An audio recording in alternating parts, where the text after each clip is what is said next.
Pernah nggak sih kepikiran, gimana caranya balas dendam ke pasangan yang selingkuh, tapi dengan cara yang elegan? Bukan yang teriak-teriak atau lempar piring gitu ya. Nah, hari ini kita bakal bahas sebuah kisah balas dendam yang super niat, super terencana, tapi hasilnya malah kocak abis. Ini cerita tentang cara mempermalukan selingkuhan di hari pernikahan yang niatnya mau elegan, tapi malah jadi festival kecanggungan nasional. Bayangin deh, kamu udah siapin semuanya, gaun pengantin paling cetar, dekorasi impian, dan tamu-tamu terhormat udah pada datang. Tapi, ternyata calon suamimu itu main belakang sama salah satu bridesmaidmu sendiri. Sakit, kan?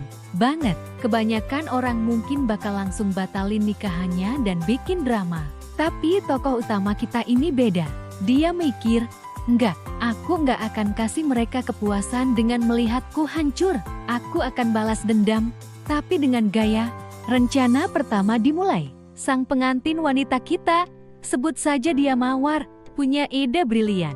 Saat sesi lempar buket bunga, dia nggak akan melempar buketnya ke arah teman-temannya yang masih single. Oh, tidak. Dia berencana ngelempar buket itu tepat ke muka si selingkuhan, si Melati, yang sialnya jadi bridesmaid. Udah kebayangkan di kepalanya Mawar.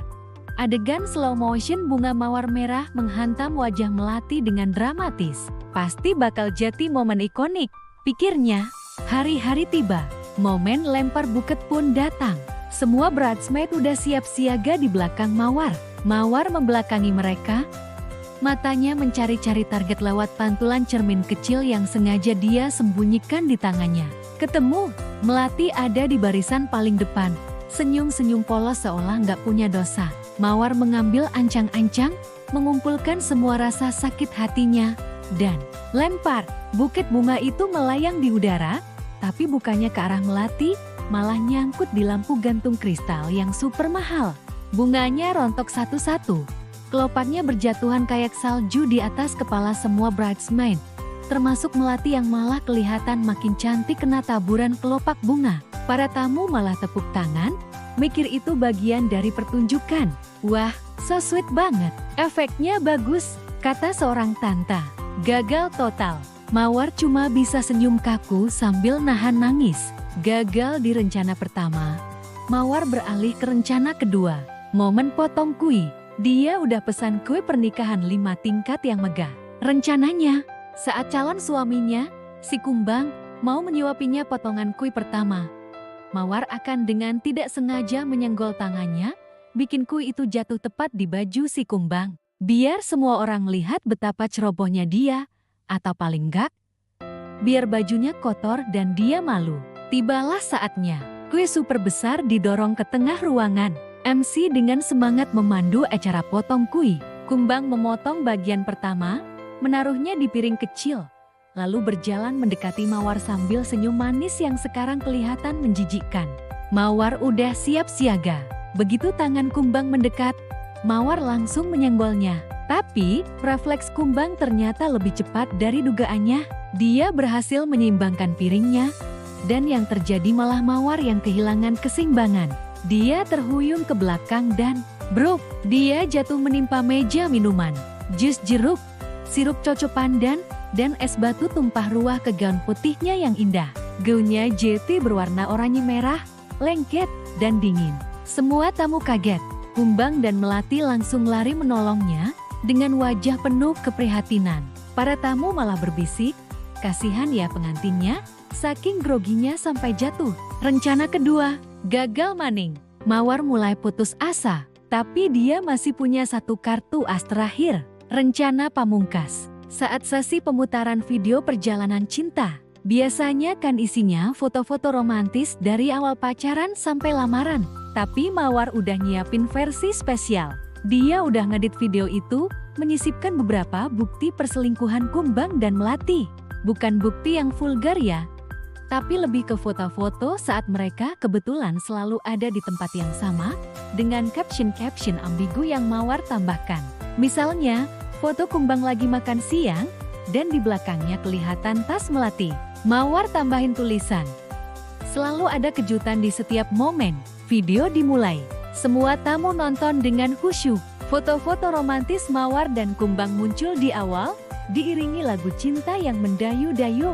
Mawar udah deg-degan nungguin bagian spesialnya, dan muncullah slide yang dia edit. Tapi anehnya, kok kualitasnya jadi jelek banget. Fotonya pecah, tulisannya kekecilan. Ternyata, operator proyektornya, Mas Udin, dengan inisiatifnya sendiri, memperbaiki file video yang dia anggap rusak.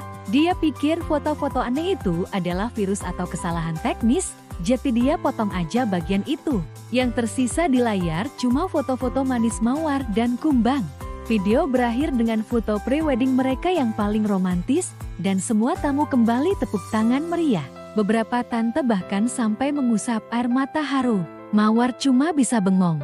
Mas Udin malah nyamperin dia sambil bangga, "Gimana Mbak Mawar? Videonya bagus kan? Tadi ada bagian yang error, untung saya benerin."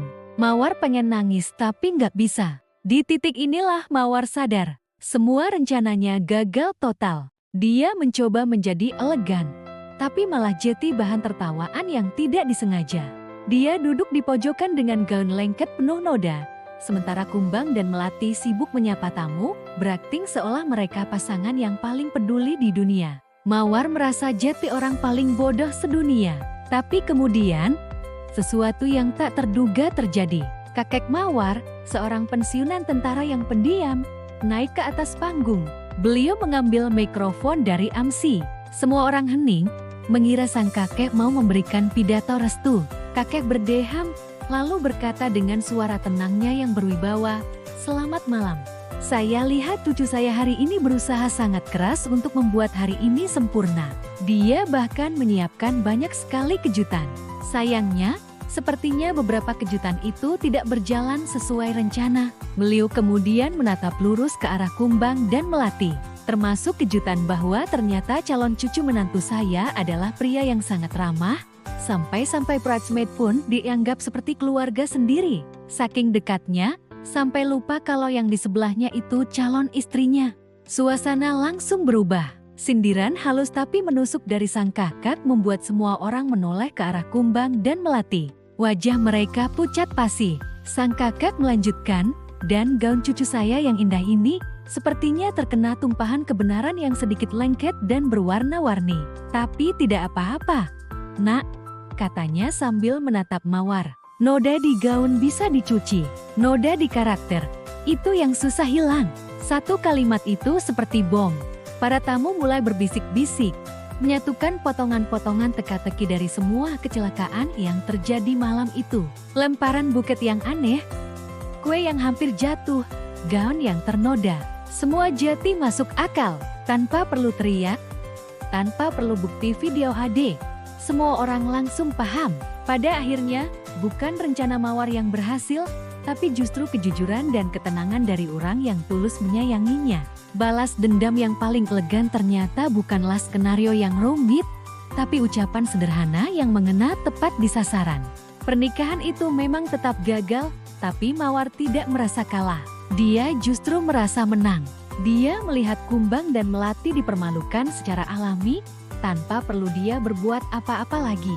Jadi, pelajaran dari cerita ini apa? Kadang, cara terbaik untuk memenangkan pertempuran bukanlah dengan serangan yang direncanakan, tapi dengan membiarkan kebenaran menunjukkan dirinya sendiri.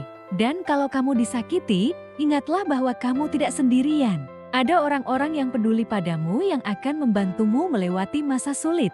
Dan kadang, balas dendam terbaik adalah dengan hidup bahagia dan menunjukkan pada mereka apa yang telah mereka sia-siakan. Gimana menurut kalian? Pernah punya pengalaman atau dengar cerita balas dendam yang unik kayak gini? Coba deh share di kolom komentar. Jangan lupa like, subscribe, dan nyalain loncengnya biar nggak ketinggalan cerita-cerita seru lainnya. Terima kasih sudah nonton.